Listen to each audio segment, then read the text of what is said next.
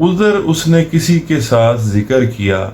کہ میرے پاس پیسے موجود ہیں۔ اب یہ واقعہ کہ اس نے ذکر کیا پیسے اس کے پاس موجود ہیں، یہ اوکین ہو سکتا ہے، یہ کاز نہیں ہے، لیکن یہ موقع بن گیا، یہ اوکین ایسا بن گیا، it occasion in the commission of robbery, کہ یہ پیسے اس کے پاس علم تھا، کسی تیسرے شخص کو اس نے بتایا، اس کے علم میں آ گیا کہ اس شخص کے پاس پیسے ہیں، اور یہ بات اس نے اپنے کسی ساتھی کو بتا دی کہ اس شخص کے پاس پیسے موجود ہیں، اور یہ واقعہ جو ہے رابر کے علم میں لایا گیا، تو اس نے پھر رابری کمٹ کر کے پیسے چھین لیے۔ تو یہ بات کہ اس نے اپنے پاس رقم کی موجودگی کسی شخص کو مینشن کی تھی، یہ ریلیونٹ ہو جائے گا being an occasion for the commission of fact in issue, جو کہ رابری کا ہے۔ اب اس کی ایک مثال ہم ایک ایسے کیس سے لیتے ہیں جو بڑا ریناؤنڈ کیس ہے۔ سیالکوٹ ضلع میں مغیث سجاد اور منیب سجاد دو بھائی تھے۔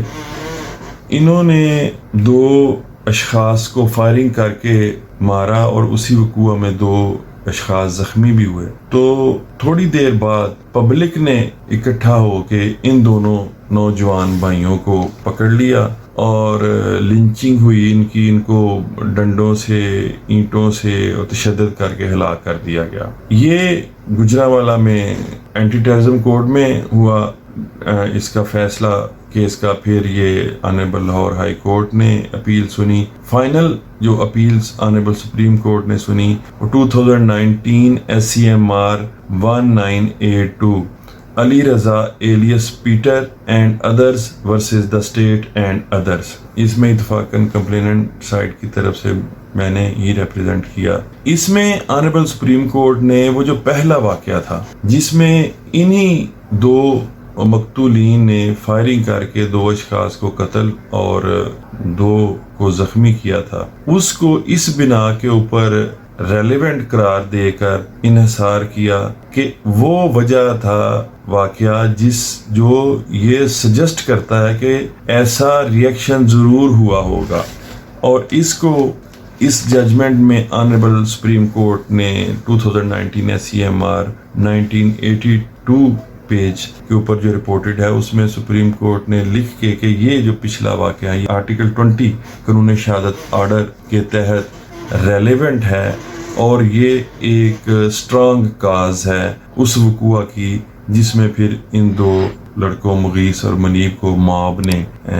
تشدد کر کے ہلاک کیا۔ اب السٹریشن بی اس کی جو ہے، the question is whether a murdered B marks on the ground produced by a struggle at or near the place where the murder was committed are relevant facts۔ یہ جو نیکسٹ اس کا ہے کہ fact in issue یا relevant facts کے جو effects ہیں وہ اگر کسی فیکٹ سے پروو ہوتے ہیں تو وہ بھی ریلیونٹ ہوں گے۔ یہ اس کی مثال ہے کہ اگر کسی جگہ پر قتل ہوا ہے، فیکٹ ان ایشو قتل ہے، تو جس جگہ پر قتل ہوا ہے وہ جگہ کے ارد گرد یا اس کے قریب سٹرگل کے نشان، سٹرگل یہی ہے کہ اگر کسی کمرے میں الزام ہے کہ اس کمرے میں قتل کیا گیا تو ادھر کا فرنیچر جو ہے ڈسٹربڈ اور الٹا پلٹا پڑا ہے، تو یہ بینگ ایفیکٹ، یہ فیکٹ جو ہے اس بات کی شہادت کہ کمرے میں فرنیچر کی حالت یہ تھی، یہ ریلیونٹ ہوگی۔ یہ تھوڑی سی سادہ سی یا مثال ہے۔ اس کی زیادہ آسان مثالیں یہ ہیں کہ اگر وقوع کے ارد گرد فٹ پرنٹس پائے جاتے ہیں، یا اگر کسی گاڑی کا استعمال ہے اور وہ اراؤنڈ کسی پلیس پہ وقوع کی اراؤنڈ اس کے ٹائر کے پرنٹس پائے جاتے ہیں جو میچ کرتے ہیں،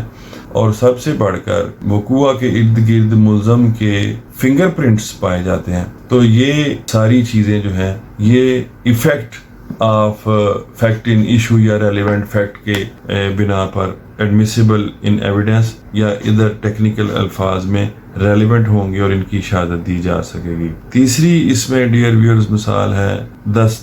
Question is whether A poisoned B. The state of B's health before the symptoms ascribed to poison and habits of B known to A which afforded an opportunity for administration of poison are relevant facts. اب A کو زہر دے کر مارا گیا ہے اور B پر یہ الزام. یہ باتیں فیکٹس ان ایشو سے ریلیونٹ ہیں کہ بی کو اس بات کا علم تھا کہ اس کی کھانے پینے کی عادات یہ ہیں اور یہ معلومات ایسی تھیں کہ جنہوں نے اس کو بی کو اپرچونٹی مہیا کی کہ وہ اس کو پوائزن ایڈمنسٹر کر سکے، اور اس نے اس کی ہیبٹس کے بارے میں اپنی معلومات کو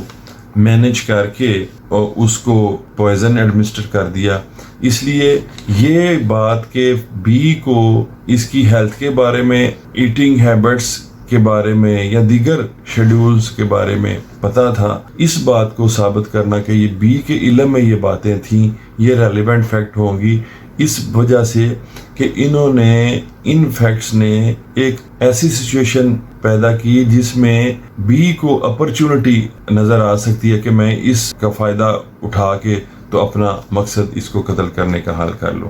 اب اس میں دو مثالیں ہم پریکٹیکل سے لیتے ہیں. ایک ہے PLD 1996 supreme court 256 Sanaullah and another versus Muhammad Manzoor and another. اس میں تعمیل مختص یا اسپیسیفک پرفارمنس کا سوٹ ہے. اس میں مدعی کا الزام یہ تھا کہ میں نے سارے پیسے دے دیے اور یہ مجھے ڈیفینڈنٹ جو ہے اب یہ رجسٹرڈ سیل ڈیڈ میری فیور میں ایگزیکیوٹ نہیں کر رہا. بہت سارے دوسرے معاملات کو دیکھنے کے ساتھ آنریبل سپریم کورٹ نے یہ بھی دیکھا اور ہولڈ کیا کہ کوئی وجہ نہیں تھی، اپرچونٹی نہیں تھی کہ اگر اس نے سارے پیسے دے دیے ہیں ڈیفینڈنٹ نے تو کیوں نہ پھر یہ قبضہ بھی حاصل کر لیتا. اس لیے یہ اسٹیٹ آف تھنگز ایسی ہے کہ یہ بات نہیں مانی جا سکتی، اور اس بات کی ایویڈنس کہ اس نے قبضہ اس وقت نہیں لیا، اس بات کو یہ کہا گیا کہ یہ اپرچونٹی جو تھی اس کے بارے میں بھی یہ ریلیونٹ فیکٹ ہے کہ اس نے پیسے دینے کے باوجود قبضہ نہیں لیا یا یہ کلیم نہیں کرتا کہ میں نے پیسے ادا کر کے قبضہ بھی لے لیا ہے. اس لیے امکان یہی ہے کہ اس نے پیسے بھی ادا نہیں کیے اور ایگریمنٹ بھی نہیں ہوا. اسی طرح بہت سارے کرمنل کیسز میں آنریبل سپیریئر کورٹس نے ہولڈ کیا ہے کہ جب ملزم کے پاس اپرچونٹی ہی نہ ہو کہ اس کو پتا ہو کہ اس وقت مقتول فلاں جگہ پر موجود ہو سکتا ہے جس جگہ پر ملزم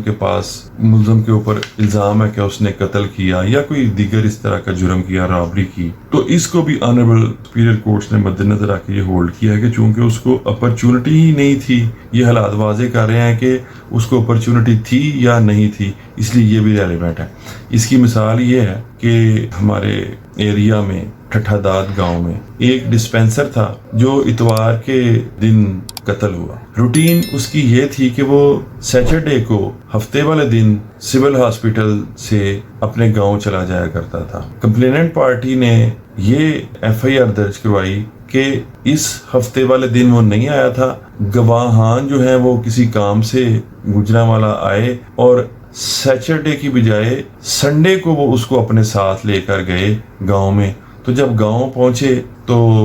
ملزمان نے آگے ویلے کیا ہوا تھا یا پنجابی میں جس کو کہتے ہیں تھڑا دیا ہوا تھا اور انہوں نے للکارا مارا کہ آج اس کو جان سے مار دو. آنریبل ہائی کورٹ لاہور نے اس پوائنٹ کو اپریشیٹ کیا کہ ملزمان کے پاس یہ اپرچونٹی نہیں تھی کہ ان کو پتا ہوتا کہ آج سنڈے والے دن اس ٹائم پہ اس مقتول نے پہنچ جانا ہے کہ وہ ادھر اس کو ایمبوش کر کے یا تھڑا مار کے بیٹھ جائیں. اگر وہ اپنی روٹین کے مطابق ہفتے کے دن شام کو آ جاتا تو پھر اسی آرٹیکل کے تحت وہ اپرچونٹی کا حاصل ہونا جو ہے وہ ریلیونٹ قرار دیا جاتا ان فیکٹس کو. اب چونکہ وہ اپنی روٹین سے ہٹ کے کسی دوسرے دن آیا ہے تو اسی آرٹیکل کے تحت یہ فیکٹس جو ہیں یہ بیان کر رہے ہیں کہ ملزم کے پاس اپرچونٹی تھی ہی نہیں کہ اس کو علم ہوتا اور وہ یہ اٹیک کر کے اس کو قتل کر سکتے. اس پوائنٹ پہ آنریبل ہائی کورٹ نے پھر ایکیوز پرسن کو بری کیا.